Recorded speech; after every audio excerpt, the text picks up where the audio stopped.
donc dès que le baso muta kufi aoye basusu eloko te eza ya solo moment wana ndenga na koti na jugement donc yo kufaki na kufi vraiment ko pona oye baso eloko te c'est ça jugement siko nazo yebango erni nazo yebango parce que naza déjà na monde mususu na sina bimi na corps là nazo discuter aye ko loba nanga lobi zela na lakisa yo bo moina yo mbala moko na esprit na ke komi se retrouver naza na kati ya poubelle moko incroyable poubelle et tondi nga siko na se retrouver naza na kati ya poubelle siko nazo lela pas esika naza pas eleki makasi na bandi lisusu kolela na leli ayebisinga pesanga maboko na yo nayebise na lembi na nga bomanga na bomayo ozoloba na nga pe olembi na bomayo bon zela sikoyo na lakisa yo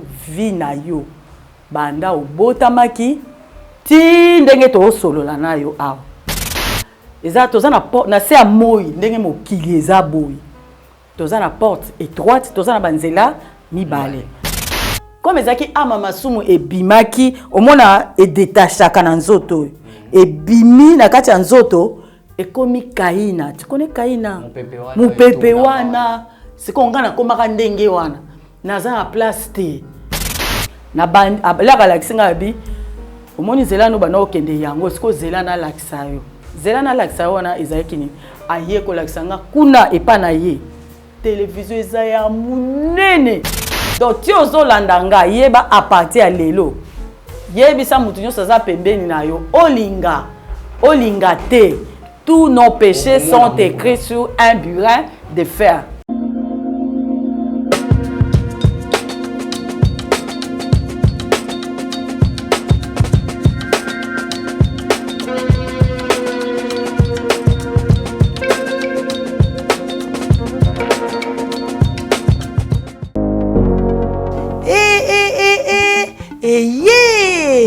Nini lisusu Toroto City VIP de Maluku lisusu banaki bana braza pe partout na mokili mobimba Toroto City VIP de Maluku na 5 minutes ya Grand Fleuve Congo ndeko papa ndeko mama mwana poto olingi otonga ndako na yo na bisika ya kimia olingi opema malamu Toroto City VIP de Maluku ye wana po na bino ezali kote kamabele ya 20 mètres sur 20 na telo moke ya pamba wana poto ba diaspora nyonso olingi investir na mboka na yo Toroto City VIP de Maluku epesa to ezoteka ba espace kitoko toza 5 minutes ya mai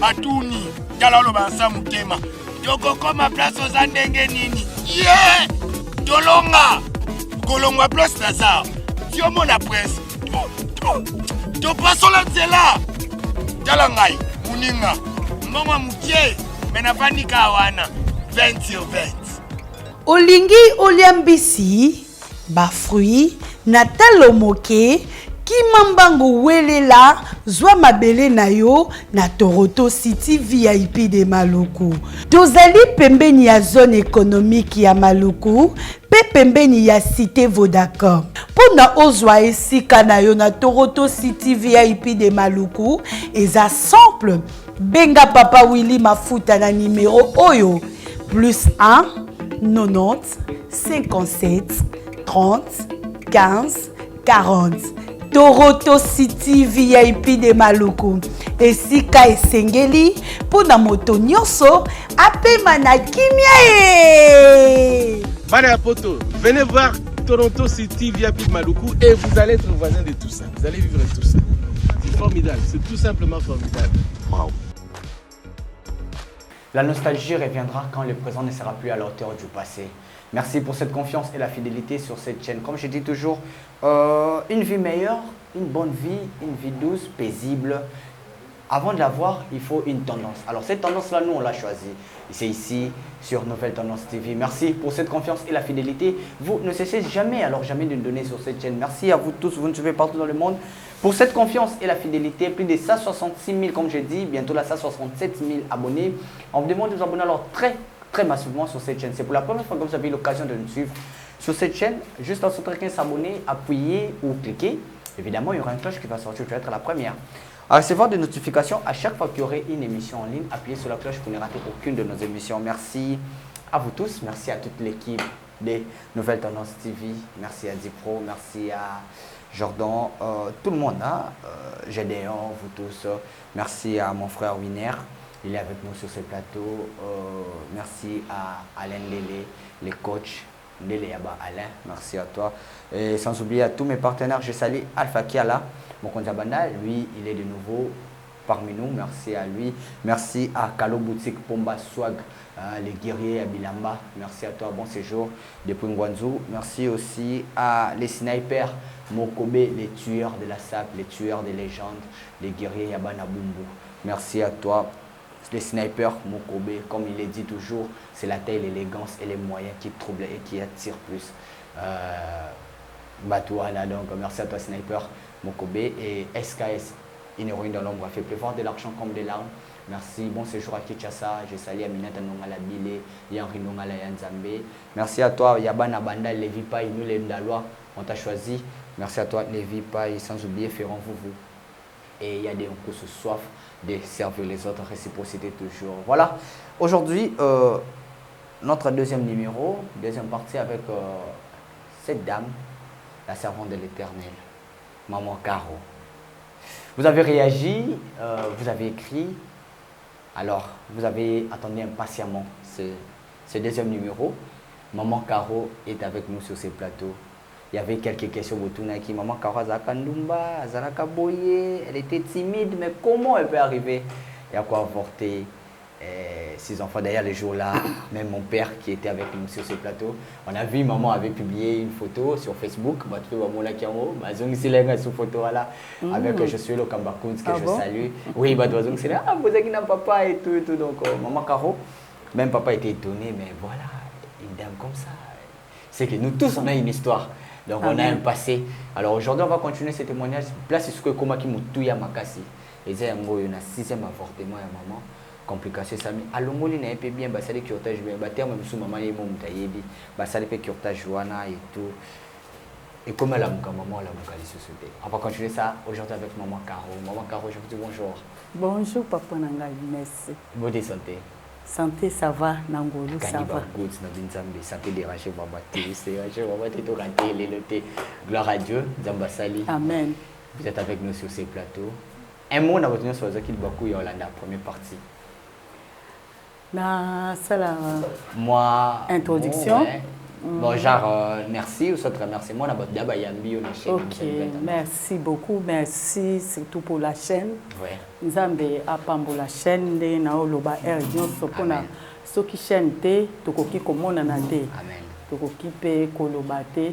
Nous avons basali que chaîne e ya e sunga e sangisa biso pona 1 plus liboso nzambe eza 1 plus te mais eza pona bombo ina biso mobimba ndenge ngana loba 4 génération mobimba tozo bika na sima yango nzambe apambola bino batu nyonso oyo bozolanda biso merci merci vraiment ebele bo continuer lisusu na kotala ti le tokosilisa. Là, tu recommandes la 4e partie, 4e, 5e émission. On a quand tu as la 6e. Là, tu as ça, 1 plus que 4 t. Là, pour 4 générations na yo et bika et puis mutu nyonso azana par na e. Banda mwana muke ti paka ti mukolo akozwa 1 plus. Témoignage je les offre parce que hier, on a Facebook, on a sa dissertation. Oui. Je viens de jeunes garçons là avec une fille. Bon, moi là-bas, on a 6e, bon, s'embrasse. Bah il bête que mon ninga na bango zo kanga bango photo et cette photo est tamboli et tout donc. Mais ils ont ça là ma part. C'est mondial, oui, ça s'est fait pour le moment. Mais normalement, au total, âge. Bah âge en comme yasiko et comme passe comme mawa. Ils ont des choses au colaité. Bana lelo, ils ont makamususu na oya lelo. Donc dans la benga bango bana ba téléphone. Ah bana Android. Bana Android. Et ça makam nango vraiment ba parents il faut au surveiller moi na air na ya kolala, air na ya ko kende classe, air na ya ko simba téléphone chez moi là. Bana nyonso eza ya famille eza ya ndako na semaine moi na osimba téléphone te moi na osimba téléphone na fin ya semaine à côté à Sisi le dimanche déjà il sait là où il va aller déposer son téléphone pour la semaine qui vient donc na semaine il faut que là-bas na temps ya classe à Silisi de Sima azongi sesika azwaka wana discipline il faut ba parents de bazala na yango pona éducation ya mwana. Un jour, ebotela yo makambute, ekotela yo problème te. Nzambe apambola bino ba parents, apambola mabuta nyonso. Mutu na mutu landa benga ba oyo bazali banda. Pona bango pe ba kokoka ko sala évangélisation. Tout le monde doit faire l'évangélisation. Yondo ko sunga ndako na yo, yondo ko sunga libota na yo, yondo ko sunga famille na yo, yondo ko sunga 4 générations. Témoignage on a lobby, c'est pour 4 générations. Landa yango yonde okosunga. Voilà, comme je l'ai dit toujours aussi, yom tous en Australie, au talak émission, tindamo pas de quoi en Afrique du Sud. L'Afrique du Sud partageons pas de quoi en Gabon, ou à Gabon à Tindiamo na wa en Brésil. Et en Batunia sur communauté mobimba, base de Bakou, bouquet bimingi on a vraiment émission. Alors maman, tous ceux qui se connaissent na salle d'op. Un 6e avortement de Tosuka qui na lobby jugement ezali la mukomola mukasuti alors que mon c'est ça la même bien donc kufi donc na kufi ba médecin bazoy basuni ba olobate mutu minganga bazoy bani ba olobate ben na moment wana ndesikoyo wana ndesiko ngai na ye kokutana na Nzambe na kutana na ye na ndenge ndesiko na jugement. Pour aller dans la mukate, na télématé, bango moye baloba, exactement maintenant il ne comprend pas pourquoi parce que na saignété tout est normal. Ndé na wananga na zaka ya kolala. Oh, mais il fallait qu'elle se mette debout à kende, mais qu'est-ce qui s'est passé? Il n'y a rien. Ba médecin ba moko bazu a problème trouble moye exact. Donc na moment où bango bazo se tracasser pour na kanangai, nzoka moment wana ndenga na koti na jugement. Soit vous quand on a un jugement, moi question vite fait. Est-ce que au santa qui yomo gozomi bimananzo tono, au mimonaki to monaka batupe, te comment ndeni pour comment la jugement on est allé ndeni. L'air bango bazo loba bazo discuter nazo yoka mais moyena loba ezate. Moyena fungola munoko ezate. Moyen pe na yebisa bango ke nazo yoka bino ezate. Donc makasi makasi ya bomoto nzoto eza mais oloba yango moni to telema ezate bon soki Nzambe akati mutu oyo médecin aoyeba te nini ezoleka entre yo na bango na médecin to na Nzambe médecin aoyeba te mais Nzambe kaka nde azoyeba ngai pe boye de vue nazoyeba te ke likambo nini ezoleka na boye. Donc, dès que le muta kufi, aoye basusu eloko te eza ya solo. Donc, yo kufaki. Na kufi vraiment, ko pona oye basusu eloko te. C'est ça. Jugement siko na zoye bango erni na zoye bango parce que naza déjà na monde mususu na sina bimi na corps. Donc c'est ça, obimi déjà. Na bimi na corps nzoto etikali. OK. Siko esalama indeni. Là nazo discuter aye koloba nanga lobi. Zelana lakisa yo bomo ina yo. Mais esalamaki ndenge nini na partie à jugement oyo nga na oloba ba médecin ba oyebe lo côté ngai moko na bonzoto na oyebe lo côté c'est fini nazo yoka esprit sikoyo ebimi ko bima esprit ebimi ndesko to bani ko solola na Nzambe le to bandi ko solola te ke bozo solola ki camarade boye nzoto na nzoto te mbala moko na esprit na ke komi se retrouver naza na kati ya poubelle moko incroyable. Poubelle wana na tambola ka partout na mona ta poubelle wana ezate. Poubelle alors ya munene na ebité. Ce qui un jour nde na luka na mona ngo poubelle et tondi nga siko na se retrouver naza na kati ya poubelle. Na kati ya poubelle siko na zolela passe sika naza passe leki makasi. Pona nini nazaki mutu masumu.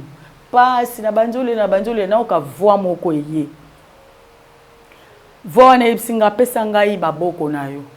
Moyen na tombola liboko ezate parce que nzoto nanga mobekomi kilo poids wana siko ekomi nzoto oyo mobimba eza na banzube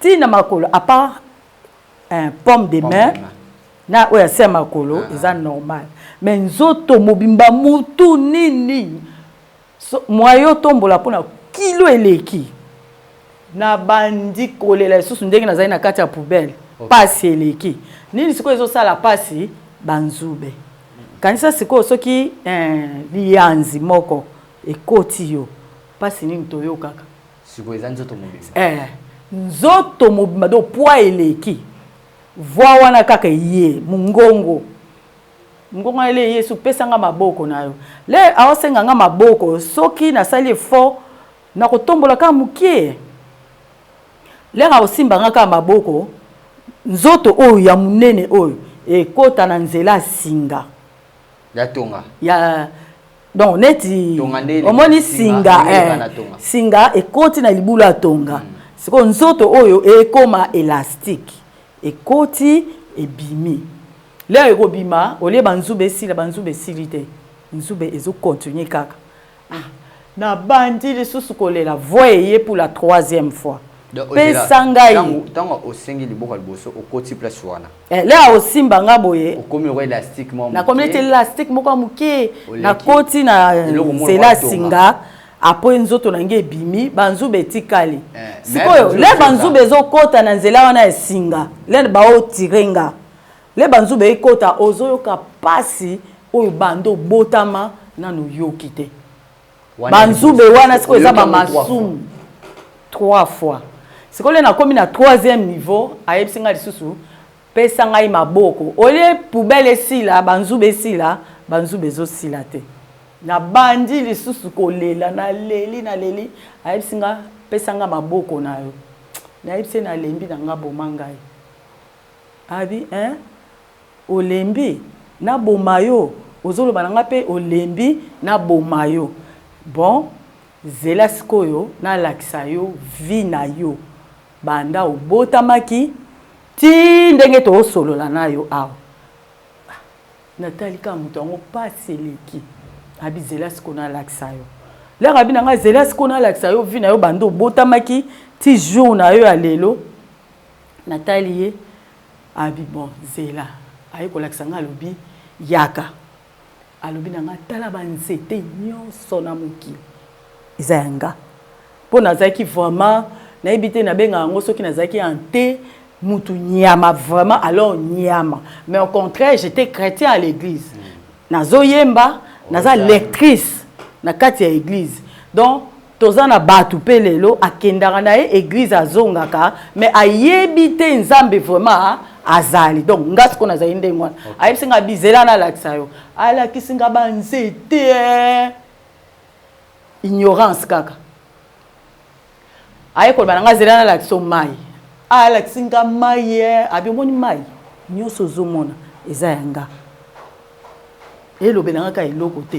Pour vous dire que toza pe na batu na se amoy ka ndenge nga nazalaki bango pe bazandenge wana. Le alaksinga mai.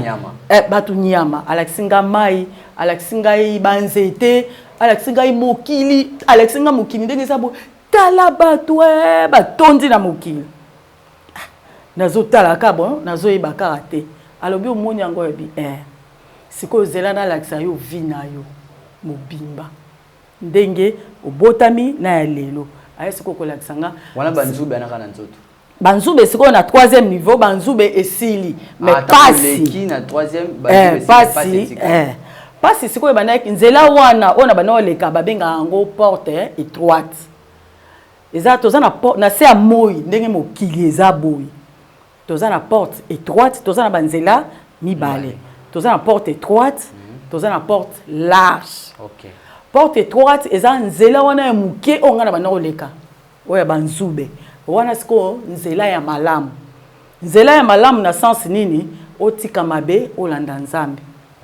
Wana batu balinga yango te ndenga na banda oboya pona olinga na nga yango te nazokoka ko supporter pasité nazokoka ko supporter mabe oyo ezoleka na mokilo le na boya yango nazoboya yango te yango moi na insistaki témoignage nanga eza te ke le olanda yango eza zwa lipamboli zwa bourse zwa mariage zwa mbongo non c'est pour la repentance. Très bien. Témoignage oyo au kolandango te parce que y a un sentiment vient avec la repentance.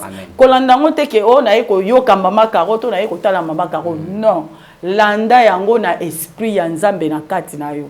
So ça esprit ya nzambe te na kati na yo ti to banda ti to silisa o kolanda eloko te o koyeba pe lo te o finganga. Très bien. O finga kutunga. Ayesko ko laksanga lobi comme donc, tous en nzela libale. Large, na étroite. Maintenant, la porte large. La porte large, eza nzela oyo mutu nyoso alingi. Nzela ya mabe, nzela ya kosepela, nzela ya moyibi, nzela ya kotonga, nzela ya kochola, nzela ya makamu nyoso oya mabe. Mais la porte étroite, batu balinga kango te. Pona ni batu balinga yango te pona eza na ba principe eza na ba condition eza na ba règlement d'ordre il faut otosa ofungula matoi na yo nde balobi na Ésaïe 53 verset 5 elobi il faut écouter. Il faut écouter, c'est dans la Bible. Si tu n'écoutes pas, tu ne verras pas la gloire de Dieu. Très bien. C'est écrit dans la Bible. C'est quoi biso comme to bandai ko yo katende to comment na niveau ya ba avortement. Parce qu'on faisait tout en cachette. Tout ce qu'on tu fais en cachette, c'est nul et donc c'est nu devant Dieu, il n'y a rien de caché. Na ban la galaxie ngabi omoni zela no bana okende yango siko zela na laksa yo. Zela na laksa wana ezakini aye ko laksanga kuna epa na ye. Télévision eza ya munene eza ba écran plat na biso tozanga na ngwa mike oteng o nga za écran plat ya munene na ndaku nga mewa suka c'est rien kuna okeno kuta tala télévision ya munene ba magneto na biso wana tozanga na ngo wana kuna pezali ba moko télévision wana ebimi la télévision na la kisinga na magneto alobi siko zela na laksa yo ndeska yaki lobananga zela na laksa yo comme yo oza mutu atembe ozo ndima teke ngai nzambe naza ozo ndima peteke na yebi yo malamu koleka yo moko zela sikoyo na laksa yo bazwi sikoyo bond. C'est écrit dans Jérémie 17 1 à 2. Tous nos péchés sont écrits sur un burin de fer avec une pointe de diamant. C'est gravé sur la tablette de notre cœur. 4 générations de ta vie, ils viendront voir tout ce que toi tu as fait sur la terre. Très bien. Jérémie 17, on a répété 1 à 2. Ananda Tous nos péchés sont écrits sur un burin de fer avec une pointe de diamant. C'est gravé sur la tablette de notre cœur. Et les 4 générations de ta vie viendront voir tout ce que toi tu as fait en secret. Donc tout ce que tu fais en secret, olinga te, mukola suka, mukolo yo kata motema, mukola jugement na yo, okokutango liboso na yo, ezozela yo, omona vie na yo mobimba. Donc ti ozolandanga yeba a partir à lelo. Yebisa mutu nyonso za pembeni na yo, olinga te. Tous nos péchés sont écrits sur un burin de fer. Nako expliquer yango. Tous nos péchés sont écrits sur un burin de fer. Nyonso oyo sala na se amoy e komamaka na bonzambe na ye. Le burin de fer oyo basala ka ba diamant. Ba yebi pointe ya diamant. Maintenant, tous nos péchés, ça s'écrit sur un point de diamant. Le burin de fer, c'est quoi? C'est comme la bande cassette. Azui bande cassette avec les pointes de diamant. Ma sous mon absence, on a bikité. Avec les pointes de diamant, c'est gravé. Na Nzambe na bon Nzambe na e asali ba cassette na ezana eti bibende. Na ba bibende wana ye na bon Nzambe na e bazo koma péché. Na yo bando botami ti mukolo kokufa eza gravé na tablette ya cœur na yo. Ti mukolo oyo kokufa okokuta yango, c'est écrit avec un burin de fer, c'est gravé sur la tablette de notre cœur et le jour viendra, on va te montrer tout. Bakolakso bakozwa burin de fer na yo wana cassette na yo bakotisi. Là bakotisi, allez masumu na yo bando mama na yo abotaki yo. Il y a conscience, si a conscience. Tout eza wana ezo komama. Yango moni abai nanga yo za mutu atembe. Bato atembe na lobela bango chaque jour. To continuer on a témoignage. Oh nyosa saka orgueilleux, ngai nde ngai. Ngai nde ngai, ngai nde ngai koma ngai ngai. Biso to koma iba ngai ngai. Très bien. To koma iba ngai ngai. Siko l'air azui achi. Tanga chesi go cassette na. L'air atie cassette nanga. Siko elak ebandi wana banda na botamaki. Ti na bandi ko pusana. Ti na bandi okende classe. Nazoyeba place oyo e markanga tati lelo na loba ngoso mutawo akotela mwana na ndaku. Le batie na yeko koma place oyo na bandi maternelle. Ba crèche wana. Bon biso nza basala classe to bandai na ba crèche. Tozo ke ba mama zayi madame biso ba ke tika biso na classe. So atiki biso na classe. So ba ke batiki yo na classe. Allez yo po okei okomi mais avant la bima nazaki comme peu conscience ezate o meliti na mesa okei na ozwa mbonga mama na muto ambetu na ti na saki. Nazui miliki, nazui sous miliki. Na sali papier boy. Na sali boy. Na te miliki lisusu na sukali. Na kenango wapi na ndako na classe. C'est quoi on a retrouvé yango normal. Nzoka là c'est déjà 10 vols. Na yibi mais kuna et pas Nzambe, nga moko naza ko mimona. Na lata moi cinglé na ba lata ngai na ba likolote naza cinglé na moi nini nanga allez oh nga na oleka na télévision ya kuna ya lola nga na oleka na moyen ya koloba ko wanga na lisusu ezate abi mena ko laksa yo vina yo comme yo za muta tembe na bazo yipso makambo ozolo ba bomangai do yo za mayele ko leka ngai natala bu nga na oleka o wangana okoloba nini abanjo bisanga siko na olakisa yo vina yo bando botami tingonga oyo tozana yo awa le siko ya banjo olakisanga natala bo aye koloba nanga lobi tout est nu devant Dieu, il n'y a rien de caché. Tout ce que toi tu fais en secret, moi ton Dieu, je ferai sortir ça pour ça. Liboso ya mutu nyonso amona yango moni yo komoza mutatembe yango na bimisi yo poisa okokende makambo nyonso yo komona awo okende koloba yango olakisa batu ke ata bombani na se mai ata bombani wapi na cave ngai Nzambe de mutu na salaki ye na yebiye aye koloba nanga regarde dans ta main natali sikoyo maboko nanga le natali maboko nanga lobi nanga bi moni maboko na yo tala ba caché na tia caché na yo na ya mama na yo na ya papa na yo na ya bandeko na yo ekokokana te. Nous tous nous avons un cachet sur la main tozana eloko ya kobomba te na kopesa bino ba verset oyo nyonso makam nyonso na olobeza na ba verset biblique nango na kopesa bino le natali maboko na yebi abo abitala maboko na yo kene ko comparer maboko na yo na ya papa na yo to na ya mama na yo caché na yo na ya mama na yo na ya papa na yo j'ai mis les cachets sur votre main pour na boyeba que c'est moi qui est le créateur de toutes choses sur la terre ozana eloko ya kobomba te yango moni na tiela bino ba caché ya yo na ya mwana na yo to ya papa na yo to ya mama oyo kutu aboti yo ekokokanaka jamais pour na oyeba ke ngai nde naza créateur il y a toutes choses sur la terre. Mutu mususu akoki ko créer eloko na se amoyi azate. Apa nganzambe yango na grava bino na tia bino ba caché na maboko na bino pona bombi mona. Pourquoi ba caché na ngai va comparer après au tout na nganzambe soki na kosio. Je vais vous donner les versets. OK. Là aye ko lakisa ngande ngona moyena loba siko na komi zonga sima na lobi oh donc mutu oyo yende asalangai.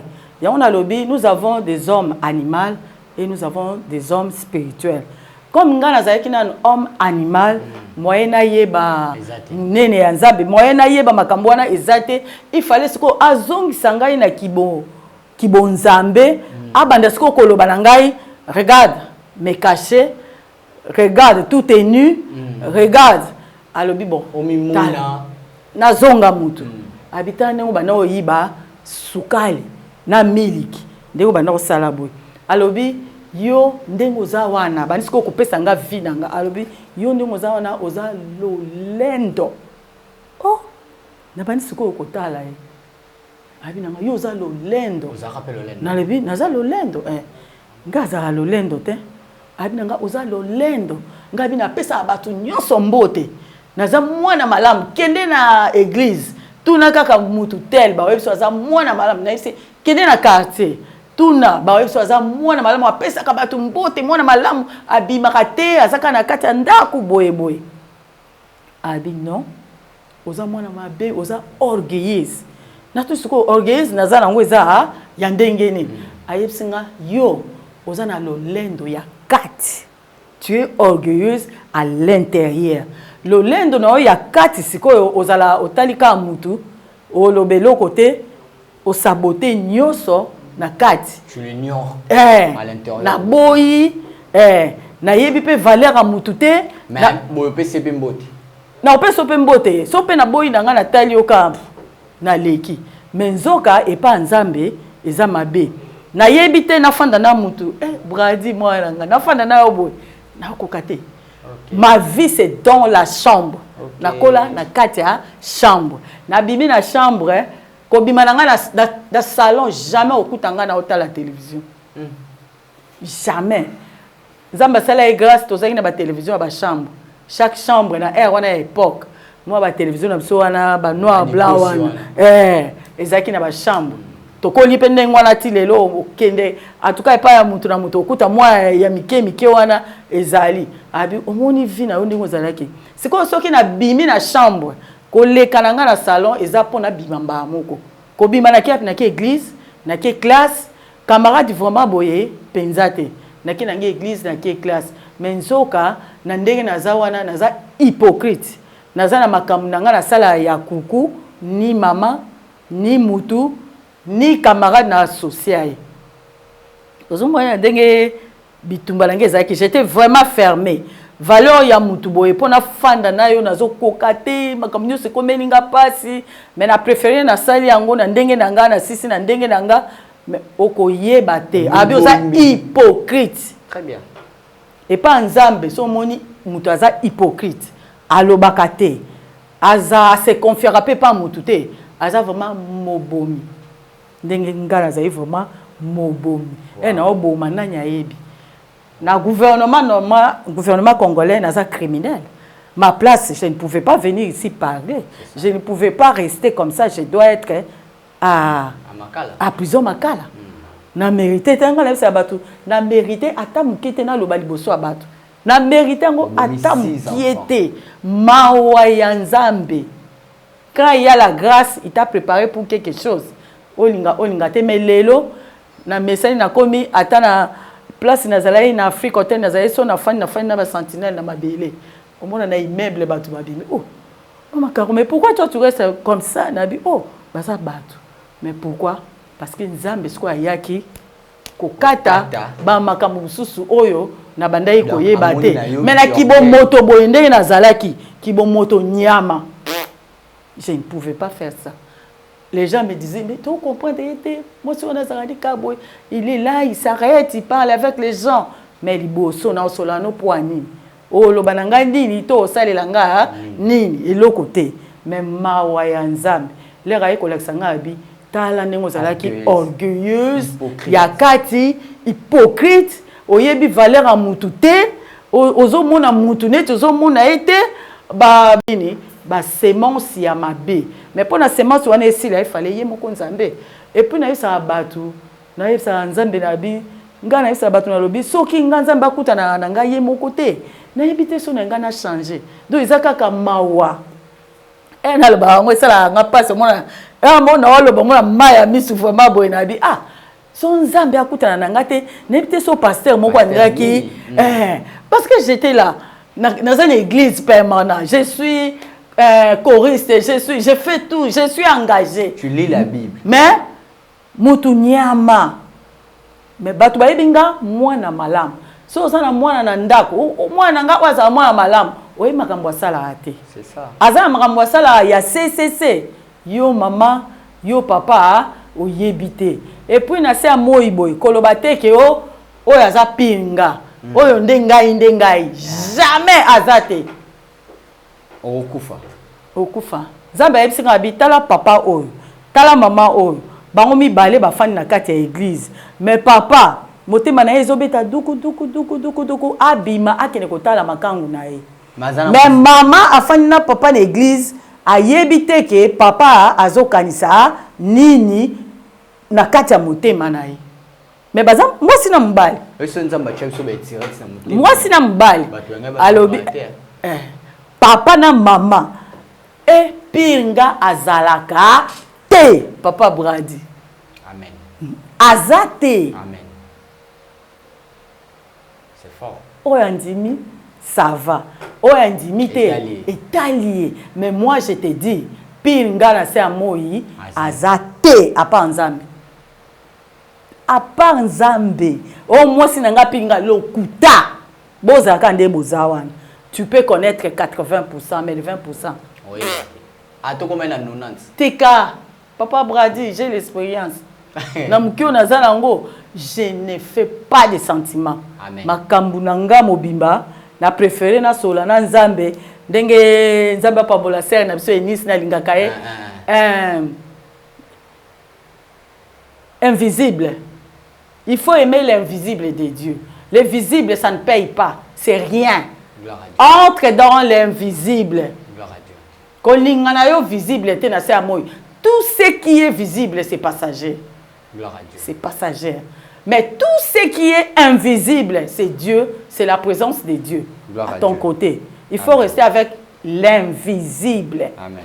Lingana mungongo na ngai nde na otato la nzambe mais ko lingano maakaro te jamais comme meka ko tute ko sa sentiment ngala lingama maakaro na ondimoto nganga te tika ngai pe na lobi na linga ko na kosi aimer l'invisible na zan expérience oyo et komisanga na je n'ai pas de sentiment nga ba o ba fanda na nga moi pembeni il y a des temps j'ai une maman tout le temps je suis avec elle en voyage on fait tout pour l'évangile. Azalem suna telemi mwana bi tozana ye toti musika voyage za musika mais makamnga na osala makamnga na oloba ya yebite makambu ya osala makambu su ya zoloba na kati ya motema na ye nga na yebite muta yebi on kaka nzambe mais on a voyagé musika tolongwe Kinshasa tokibo tozongi bo toki Afrique toki Bandundu toki bo Namibie wap to tambola pour l'évangile mais on ne se connaît pas les fonds. C'est fort. Au moins yemorole mso moitié Caro, pourquoi tu dis ça, Nabiti? C'est ce que j'ai dit un peu, mais tu ne connais pas les fonds. Donc, moninga malam, na nyoso, lelo, ezaka nzambe. Est-ce que tant moni, amen. Moni wana, papa wana na mama wana. Mama sikoyo, eloko zate. À partir ya wana, de ce qu'on nzamba ça ila yanga grâce, je peux te regarder comme ça, papa Brady. Même si Brady tala yo boy lelo boy. Na yebisi yaya kuna na yebisi yaya tala yo boy natali papa cameraman nanga kuna na yebisi papa cameraman omoni yo na ngolo nzambe lelo retard Ade, Léla Yava. C'était juste pour amuser la galerie.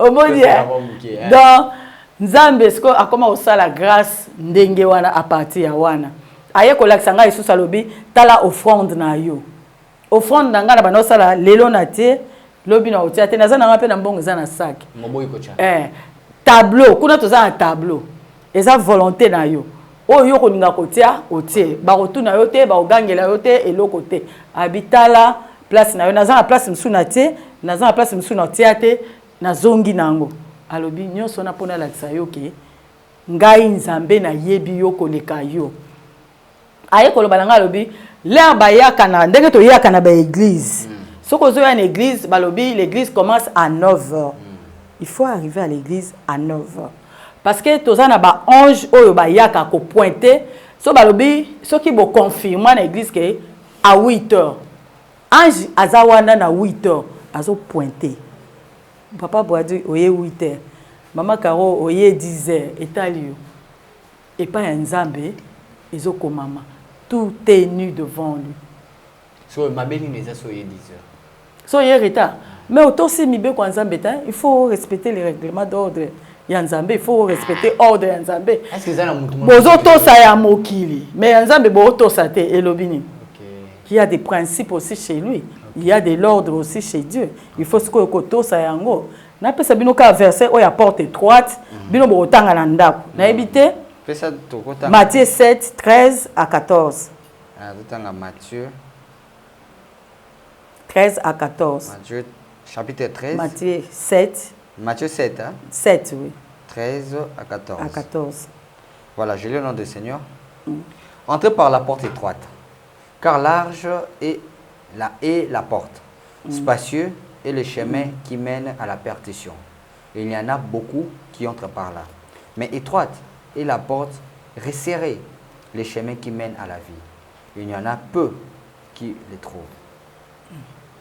Au comprendre ce que très bien nakanisi bolandi verset yango na pesi donc eza bandela ngo lisusu pona o douter te ke na se ya moi tozaka na banzela mibale nzela ya munene na ya mukie siko nzela ya munene o emema biso na lifelo toke na masu pe alobi entrer par la porte étroite car large est la porte spacieux et le chemin qui mène à la perdition il y en a beaucoup qui entrent par là mais étroite voilà mais étroite est la porte resserrée le chemin qui mène à la vie il y en a peu qui les trouvent très bien amen nakanisi boyoki c'est quoi ekoloba nanga zela comme yo zalaika mutu atembe zela na lakisa yo sikoyo corps na yo esika ezali alakisinga sikoyo nzoto oyo oetikalaki a diviser yango sikoyo a diviser nzoto oyo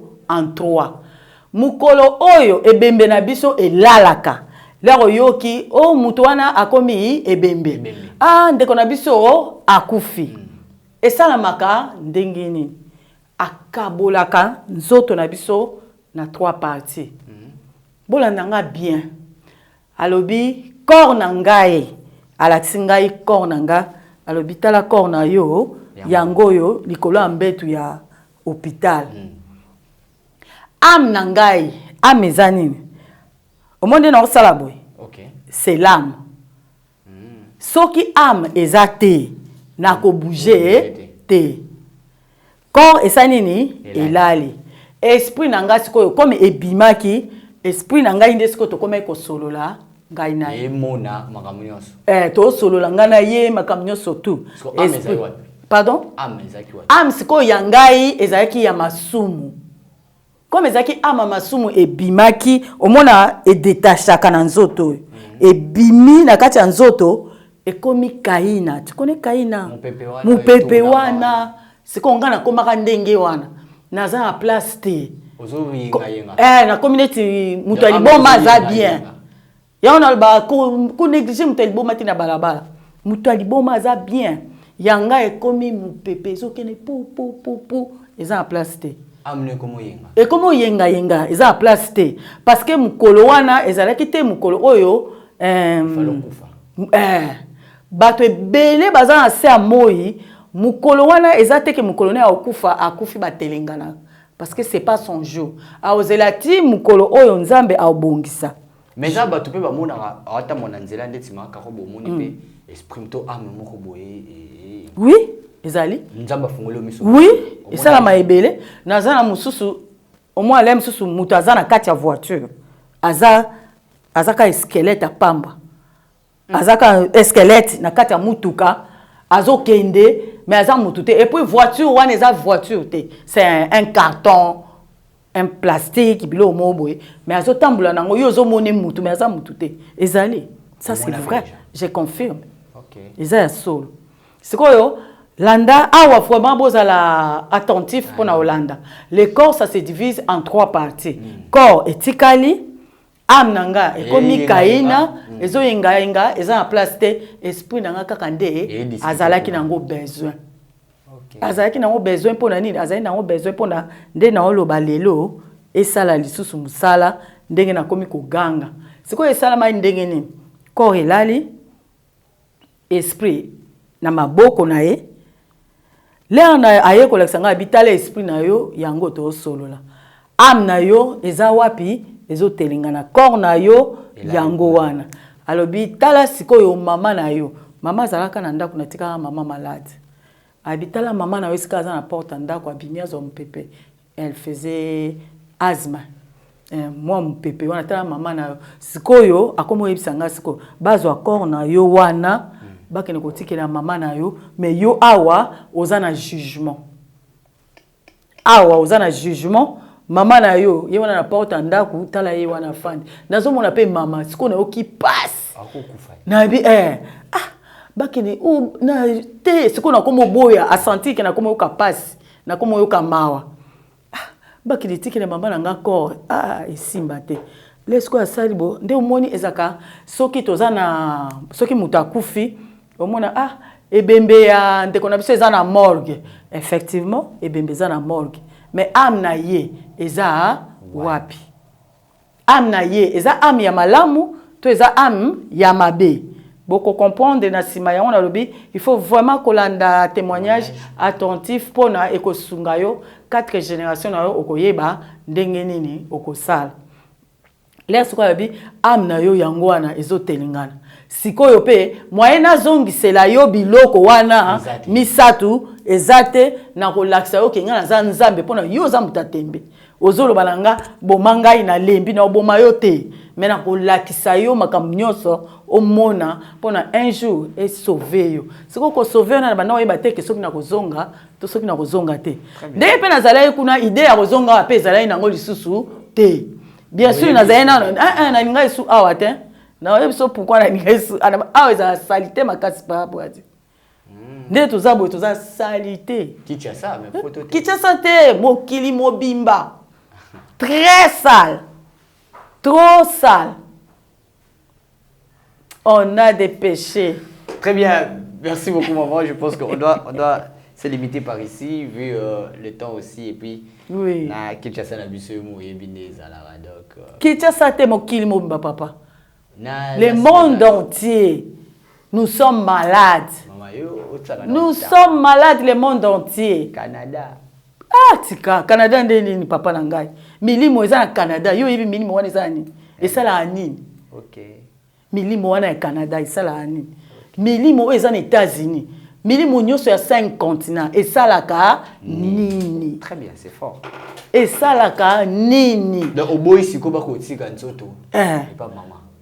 Ngana zonga mboko ona ngana ngango te pa bradi ngana na tika na ngako so na tikale kuna ngai za bien ke awa pa seleki to silisi mama awa pa seleki mama yo linga yiwa pa seleki tika na lingi na nga tam kete na biso vérité na lingi sa nzambe na lembi na nga liwa bien makasi yaya kuna bandako eza kuna nous tous tels que nous sommes là mutu na mutu azana ndako na ye mais pour na okena ndako na yo wana osala nini wana to yebi donc aussi liwa yo eza bien so zo banga liwa eza mabe pour na omona nzambe faut leka na liwa. On va continuer prochainement, merci beaucoup Maman Kouaro. Tous ceux qui sont au place nzoto et kende te kende te nangi ceux qui la wana pona Et puis, quand quitte ça, moi, numéro de téléphone 089 85 25 35 8. 89 85 25 35 8. 8 à la fin. Oui. Donc, plus de 143, 89. Et ouais. Pardon? Tu es plus de 143.